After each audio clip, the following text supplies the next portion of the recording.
En 1904, el almirante británico John Fisher declaró que existen 5 claves para dominar el mundo. El estrecho de Dover, la parte más estrecha de la Mancha, el estrecho de Gibraltar, el canal de Suez, Cabo de Buena Esperanza y el estrecho de Malaca. Y todas estas llaves están en nuestras manos, dijo el almirante. En nuestras manos, es decir, en las del Imperio Británico. Corriendo hacia adelante, se podría decir que la pérdida de control sobre el canal de Suez se convirtió precisamente en uno de los factores decisivos en la caída del Imperio Británico. Aunque el almirante Fisher no era un destacado comandante de campo, era conocido como un buen teórico naval. Por cierto, sus esfuerzos por reformar la flota llevaron al reemplazo de los barcos de vela de madera por cruceros de línea, submarinos y los primeros portaaviones con cascos restantes. Fisher hablaba desde una perspectiva anglocéntrica, pero es comprensible y no carece de sentido. El control sobre los estrechos clave se equipara al control sobre los intereses estratégicos nacionales. Pero siglos después, con el desarrollo de las tecnologías militares, así como la interdependencia de la economía global, ¿se puede hacer tal afirmación hoy? Descubramos qué lugares en el mapa del mundo han sido históricamente los más importantes y cuáles son importantes ahora. El estrecho de Bósforo, Estambul, anteriormente Constantinopla, aún más atrás Bizancio, y en eslavo, Tsargrad. En 3 imperios, el romano, el bizantino y el otomano, esta ciudad fue la capital. Pero, según los historiadores, Estambul nunca fue un centro de atracción mundial, como lo fueron Roma, Venecia, Ámsterdam, Londres y Nueva York. Sin embargo, ahora 1 de cada 5 turcos vive en Estambul. La población de la ciudad se estima en alrededor de 16,5 millones de personas. Además, la ciudad aporta el 30% de todos los ingresos de Turquía, y en este mapa, los países con una economía menor que la de Estambul están resaltados en azul, y los que tienen una mayor, en rojo. Estambul ha adquirido su poder e influencia gracias a su ubicación estratégica. La ciudad se encuentra en las orillas del estrecho de Bósforo, que es un estrecho corredor de agua que separa Europa y Asia. Este corredor representa la única ruta que puede ser utilizada por Bulgaria, Rumania, Ucrania, Georgia y Rusia para acceder al mar Mediterráneo y más allá al océano. Por lo tanto, es evidente que el Bósforo tiene un gran significado para estos países, especialmente para Rusia, que se ve obligada a enviar casi todo su petróleo a través del puerto en el Mar Negro, ya que este no se congela durante todo el año. El Danubio, el segundo río más largo de Europa, también desemboca en el Mar Negro. Este río recorre miles de kilómetros, bañando grandes ciudades europeas como Viena, Bratislava, Budapest y Belgrado. Gracias al canal del Danubio, se estableció una conexión con el río Rin y el puerto de Rotterdam, que es el mayor centro comercial de Europa. Esta circunstancia siempre hace que Estambul sea un lugar estratégicamente importante en el planeta. Sin embargo, Turquía no se beneficia del estrecho del Bósforo. Además, Turquía está limitada en cuanto a qué barcos militares se le permite pasar por el Bósforo, especialmente cuando se trata de barcos de los aliados de la OTAN. Para resolver este problema, Turquía está desarrollando un plan para convertir Estambul en una isla. Y la razón está relacionada con los eventos de 1923, después de la Primera Guerra Mundial y la Guerra de Independencia turca. De acuerdo con el Tratado de Lausana, a Turquía se le prohíbe tener barcos militares en el estrecho del Bósforo. También, el país está obligado a garantizar el paso libre para los barcos civiles y comerciales de terceros países en cantidades ilimitadas. Turquía tuvo que aceptar estas condiciones y garantizar la integridad de su país para evitar más intervenciones de las potencias occidentales. A medida que la economía turca se desarrollaba, intentaron cambiar las condiciones del Tratado de Lausana. En 1936 se firmó la Convención de Montreux, que permitía a Turquía tener una flota militar en el estrecho del Bósforo y regular el paso de barcos militares de terceros países. Todo esto se convirtió en la base de una extraña situación geopolítica, donde la cuenca del Mar Negro se encontraba en la intersección de los intereses de Bulgaria, Rumania, Ucrania, Georgia y Rusia. Y los barcos civiles y comerciales, según la convención, podían usar libremente el estrecho, pero a Turquía se le prohibía cobrar cualquier tarifa por ello. En ese momento, este acuerdo fue beneficioso para Turquía, ya que gracias a él pudo mantenerse neutral durante la Segunda Guerra Mundial. Esta convención también benefició a la Unión Soviética, ya que impidió la entrada de barcos militares del Eje al Mar Negro durante toda la Segunda Guerra Mundial. Sin embargo, después del final de la guerra, surgieron muchas disputas con respecto a este acuerdo. Inmediatamente después del final de la guerra, la Unión Soviética exigió un control conjunto sobre el Bósforo con Turquía y la presencia constante de las Fuerzas Armadas soviéticas en esta región. Turquía rechazó estas demandas. Sin embargo, la Unión Soviética encontró una astucia en la convención. Se estableció que no más de 9 barcos de guerra extranjeros pueden pasar por el Bósforo al mismo tiempo, y su desplazamiento total no debe exceder las 15.000 toneladas.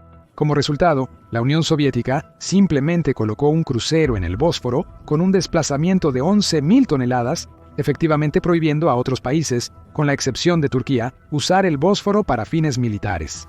En respuesta a la presión de la Unión Soviética, Turquía se unió a la OTAN en 1952, lo que provocó el descontento de las autoridades soviéticas, ya que el control del estrecho cayó en manos del adversario en la Guerra Fría.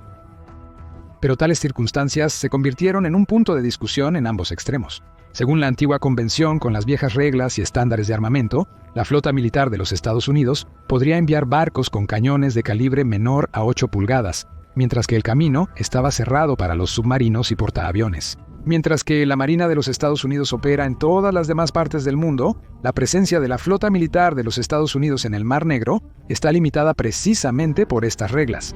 A pesar de la abolición teórica de la antigua convención, Turquía se niega a firmar una nueva, ya que requeriría ceder a Grecia, el histórico rival de los turcos, prácticamente todo el mar Egeo. Los intereses de los Estados Unidos y Turquía están dirigidos a eludir tanto la nueva como la antigua convención. En teoría, Turquía podría construir un canal artificial junto al Bósforo, ya que las restricciones solo se aplican al propio estrecho. Esto podría permitirles eludir las restricciones y crear su propio tipo de isla desde Estambul. El plan para construir el canal de Estambul comenzó en marzo del año 2020. Según el plan, el canal debe extenderse hacia el norte desde el Bósforo, en la parte europea de Turquía, y su longitud será de 45 kilómetros. Si los turcos deciden llevar esto hasta el final, la flota de la OTAN entrará en el Mar Negro por primera vez. Y entonces toda la atención se centrará en este lugar en el mapa, el Canal de Suez. Nos trasladaremos a Egipto, específicamente al Canal de Suez, que conecta el Mar Mediterráneo con el Mar Rojo. La zona del canal se considera una frontera condicional entre dos continentes, África y Eurasia. La longitud del Canal de Suez es de 191 kilómetros. Si se toma la ruta alternativa, el camino sería de 8.000 kilómetros. Los primeros proyectos de un canal similar datan del segundo milenio antes de Cristo. El canal, que entró en funcionamiento en 1869, es en parte una reconstrucción de las antiguas rutas fluviales egipcias del Nilo al Mar Rojo. El Canal de Suez, tras 150 años de funcionamiento, ha tenido un impacto significativo en la economía regional y global, en gran parte gracias al paso de petroleros. Durante las Primera y Segunda Guerras Mundiales, el tráfico marítimo a través del canal fue efectivamente regulado por Gran Bretaña. Y en general, se considera que el Canal de Suez fue la joya de la corona del Imperio Británico y la principal base militar y estratégica británica en el Medio Oriente. Solo en 1956, el presidente de Egipto, Gamal Abdel Nasser, nacionalizó el canal. Esto llevó a la invasión de las fuerzas británicas, francesas e israelíes y al inicio de la breve Guerra de Suez. Como resultado, Israel atacó a Egipto y Gran Bretaña y Francia vetaron las demandas de la Organización de las Naciones Unidas para poner fin al conflicto, permitiendo que los eventos de la crisis de Suez se desarrollaran aún más. Durante los eventos de la breve guerra, las Fuerzas Armadas egipcias sufrieron una serie de devastadoras bajas, pero la comunidad mundial criticó severamente las acciones de los países agresores. Lo más interesante es que se involucraron tanto los representantes de la Unión Soviética, que era aliada de Egipto, como los Estados Unidos. Los estadounidenses amenazaron con sanciones y medidas severas, incluyendo la cancelación de la ayuda financiera que América había proporcionado a los países afectados después de la Segunda Guerra Mundial. Y en la Unión insinuaron el uso de armas nucleares, aunque, como resultó más tarde, era un farol, ya que aún no había posibilidades de lanzar un ataque nuclear. Sin embargo, la amenaza teórica nuclear y económica fue suficiente. Los ingleses, franceses e israelíes renunciaron a sus reclamaciones y el canal marítimo más importante pasó a manos de Egipto. En la actualidad, el Canal de Suez es una de las infraestructuras hidráulicas clave para la economía mundial. Cada año aporta $8.000 millones a Egipto. En el año 20, el canal aportó casi $8.000 millones a Egipto, una cifra récord. Por él, pasa hasta el 10% de todos los barcos del mundo, lo que representa alrededor del 7% del total del tráfico marítimo mundial. Es difícil exagerar la importancia del canal. Basta recordar lo que sucedió en el año 2012. Entonces, el portacontenedores de la compañía Evergreen, uno de los más grandes del mundo con más de 20.000 contenedores a bordo, se volcó dentro del canal y lo bloqueó. Durante este tiempo, más de 400 barcos, incluyendo grandes petroleros, se acumularon en la fila para pasar por el canal. Esto causó serias consecuencias económicas, ya que cada hora de retraso costaba al comercio mundial $400 millones, y las pérdidas de la compañía Evergreen alcanzaron los $10.000 millones. La situación de fuerza mayor afectó el precio del petróleo, las tarifas de carga y los precios en muchos mercados de productos. Esto tuvo un impacto serio en la economía mundial. Así es como un solo evento en un lugar importante para el comercio entre países puede afectar la vida de las personas en diferentes partes del mundo. Y ya que recordamos el Imperio Británico, deberíamos recordar también el derrame de La Mancha, del que habló el almirante británico. La Mancha siempre ha sido central en eventos históricos, pues su control ofrecía grandes ventajas. Era la ruta más directa tanto al mar Báltico como a las costas de Gran Bretaña. La travesía por el estrecho presentó múltiples dificultades. El clima aquí es muy variable, con frecuentes vientos fuertes y densas nieblas. En combinación con la complejidad de las corrientes y las altas mareas, siempre ha sido difícil superar este camino acuático. Pero el valor comercial y político del paso superaba todos los obstáculos. Durante la Segunda Guerra Mundial, el estrecho se convirtió varias veces en un lugar de batalla. Al final de la guerra, La Mancha jugó un papel clave en la unificación de Gran Bretaña y la Europa continental. Un gran flujo de carga fue transportado con ayuda de vapores. Más tarde se construyó el Eurotúnel submarino.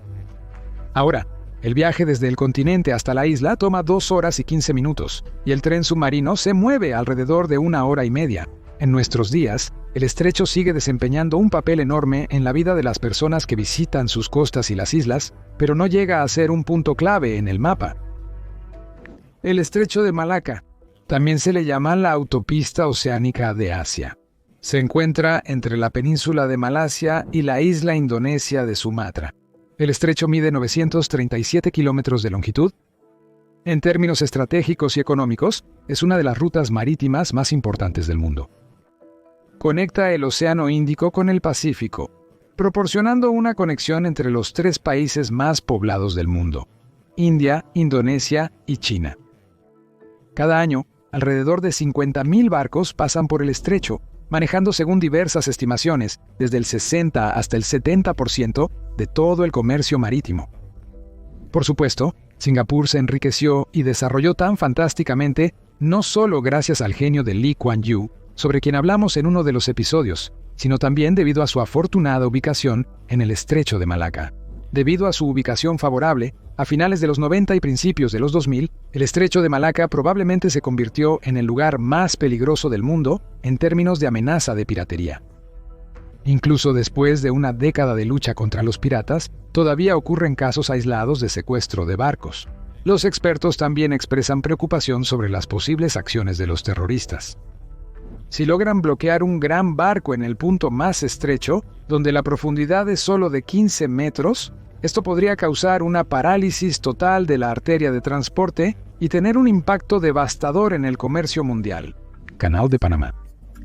La estructura de ingeniería de Panamá se llama la octava maravilla del mundo, y con razón. Es uno de los caminos acuáticos artificiales más largos y complejos en la construcción en el mundo.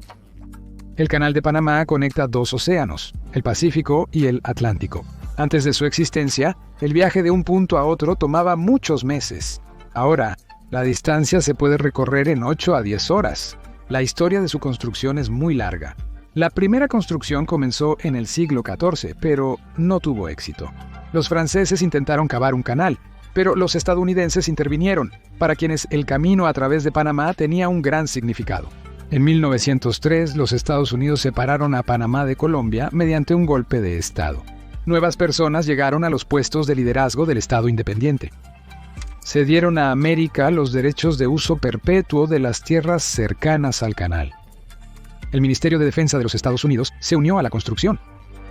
Y en 1913, el presidente de América, Thomas Woodrow Wilson, con el botón de un telégrafo, realizó la última explosión simbólica de la roca directamente desde Washington. El evento fue ceremonial y se llevó a cabo en presencia de miembros del gobierno. Durante los años de construcción del Canal de Panamá, más de 25,000 trabajadores murieron. Los difíciles paisajes y el clima contribuyeron a los brotes masivos de enfermedades tropicales. En 1977, el presidente de los Estados Unidos, Jimmy Carter, firmó un acto para transferir la propiedad del canal a Panamá. El documento establecía que la República asumiría los derechos de propiedad en 22 años. Así fue. Hoy, Panamá es conocido como el Dubái latinoamericano. Desde el año 2008, la economía del país ha crecido en promedio un 8% al año, y el peaje por el paso de barcos a través del canal aporta al tesoro cerca de $1,000 millones al año. La mayor amenaza para Panamá es el proyecto de un nuevo canal en Nicaragua. Y no solo para Panamá. Nicaragua es literalmente el patio trasero de los Estados Unidos.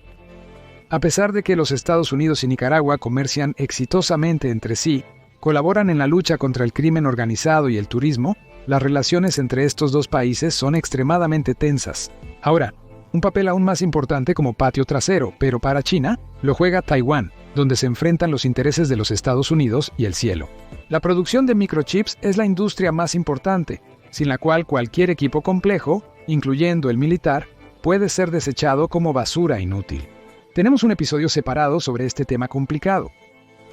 La navegación a través del Canal de Nicaragua aliviará y acortará muchas rutas marítimas, abaratará el transporte de mercancías y, por lo tanto, generará ingresos sólidos para todos los participantes en la construcción.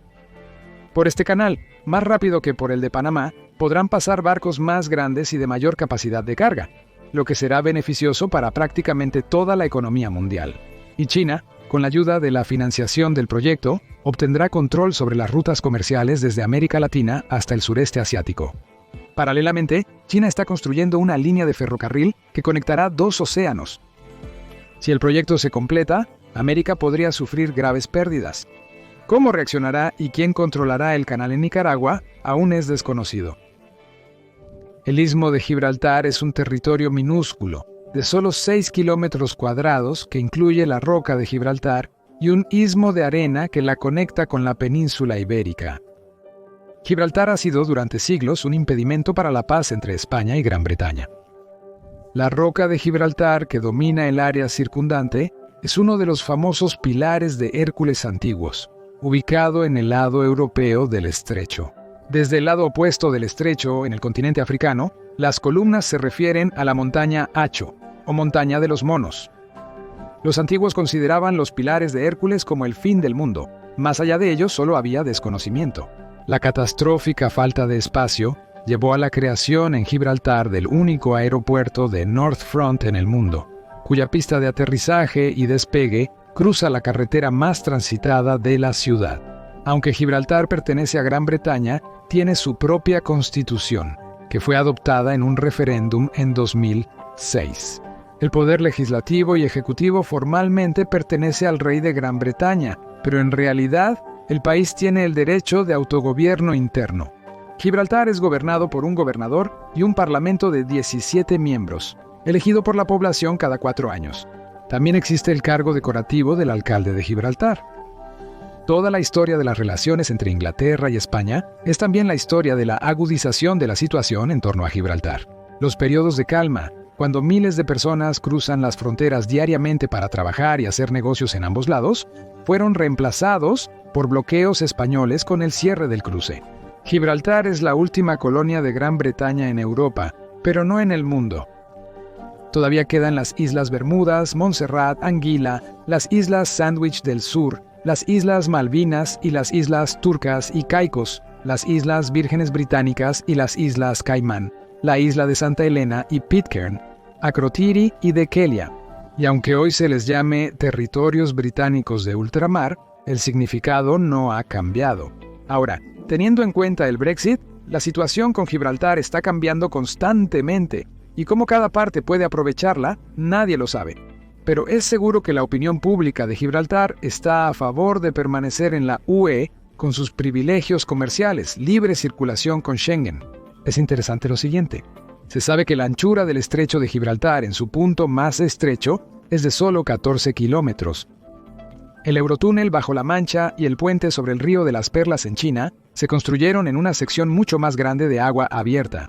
¿Por qué nadie ha construido un puente de Gibraltar hasta ahora? Los ingenieros han estado planeando construir tal puente desde 1930.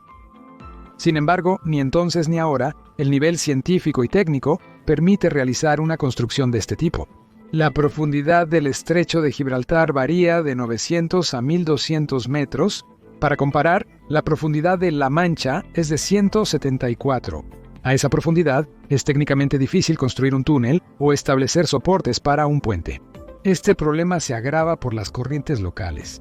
Uno se dirige fuertemente del Mediterráneo al Atlántico. El otro, que fluye profundo, va en dirección opuesta. De esta manera, el mar Mediterráneo respira, intercambiando aguas. Teniendo en cuenta la estrechez del estrecho, ambas corrientes son lo suficientemente fuertes y trabajar bajo el agua en tales condiciones es físicamente imposible. Los puntos críticos para el tránsito mundial de petróleo. La Agencia de Información de Energía de los Estados Unidos, en su informe, señaló los lugares más importantes para el tránsito mundial de petróleo. La producción de alrededor del 61% de la producción mundial de petróleo y otros energéticos se transportaba por estas rutas. Además de los oleoductos y canales ya mencionados, aquí hay oleoductos daneses que conectan los puertos del mar Báltico con los puertos del Océano Mundial. Hay un estrecho de Bab el-Mandeb, a través del cual pasa el camino de Europa a Asia Oriental y Australia, y mucho más influyente en la economía mundial, el estrecho de Hormuz. Estrecho y estratégicamente importante, y conecta el Golfo Pérsico en el suroeste con el Golfo de Omán en el sureste y más allá con el Océano Abierto. La costa norte pertenece a Irán y la sur a los Emiratos Árabes Unidos y al enclave de Omán. Alrededor de un tercio del volumen mundial de gas natural licuado y casi el 25% del consumo mundial de petróleo pasa por este estrecho, lo que lo convierte en un punto clave para el comercio internacional. Empresas estratégicas y recursos. Aún en la década anterior, el sitio Wikileaks publicó una lista de infraestructuras críticas para la seguridad nacional de los Estados Unidos, en otros países, compilada por un grupo de trabajo. Departamento de Estado de Estados Unidos. Los encabezados del documento indican que es secreto y no para ser distribuido en Internet. Los objetivos estratégicos de infraestructura extranjera se definen como objetivos ubicados fuera del territorio de los Estados Unidos, cuya destrucción, por ejemplo, por terroristas, podría causar un daño significativo directo a la economía, la población y la seguridad interna del país. La lista contiene objetos de 3 categorías. Primero, los gasoductos, cables de fibra óptica de larga distancia, plantas químicas fronterizas, plataformas y similares, están directamente relacionados y pueden afectar el territorio de Estados Unidos. Segundo, recursos y productos únicos o difíciles de reemplazar de países extranjeros, ubicación única, producción química, bioquímica e industrial, nodos de infraestructura y comunicaciones. Tercero, rutas de suministro estratégicas, canales, ductos, puertos. En Estados Unidos, estos objetos tienen protección prioritaria, pero el documento no especifica cómo deben protegerse en el extranjero. La lista de objetos rusos incluye el nodo Nadim de los gasoductos principales, el más importante del mundo, señala el documento, los terminales de petróleo en Primorsk, el sistema de tuberías del Báltico y en Novorossiysk, el lugar de nacimiento y la planta de producción de uranio, así como níquel, cobre y paladio, probablemente en Norilsk. Los perfiles de otros países de la antigua Unión son similares al ruso. Estos son los oleoductos Druzhba en Bielorrusia, Bakú, Tbilisi, Yeyan en Georgia, el único y estratégico objeto del país, y en Azerbaiyán, terminales y lugares estratégicos de extracción de manganeso, y en Ucrania y Polimetal en Kazajstán. Quizás en este momento se puede decir que uno de los lugares más importantes en la Tierra, en caso de que algo salga mal, es el depósito del juicio final, del cual hablamos en uno de nuestros videos. En las paredes subterráneas de esta estructura se encuentran las semillas de todas las plantas agrícolas conocidas en el mundo. Escribe en los comentarios qué puntos importantes en el mapa del mundo agregarías a esta lista.